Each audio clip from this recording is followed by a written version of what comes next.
محمد بن سیرین نے حضرت ابو ہریرہ رضی اللہ عنہ سے روایت کی کہ رسول اللہ صلی اللہ علیہ وسلم نے فرمایا، جب تمہارے برتن میں سے کتا پی لے تو اس کی طہارت یعنی پاک ہونا یہ ہے کہ اسے 7 دفعہ دھوئے، پہلی دفعہ مٹی کے ساتھ دھوئے۔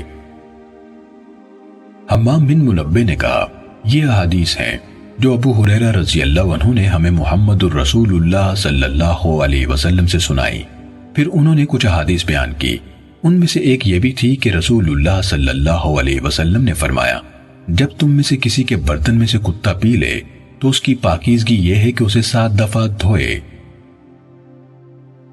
عبید اللہ بن معاذ نے ہمیں اپنے والد سے حدیث بیان کی، کہا ہمیں میرے والد نے انہیں شعبہ نے ابو طیاح سے روایت کرتے ہوئے حدیث سنائی،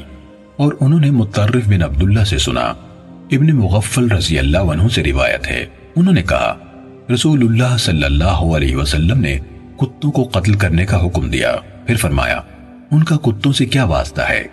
پھر لوگوں سے ضروریات کی تفصیل سن کر شکار اور بکریوں کی حفاظت کرنے والے کتے رکھنے کی اجازت دی اور فرمایا جب کتا برتن میں سے پی لے تو اسے 7 مرتبہ دھوؤ اور 8ویں بار، زیادہ روایات میں ہے کہ 1 بار مٹی سے صاف کرو۔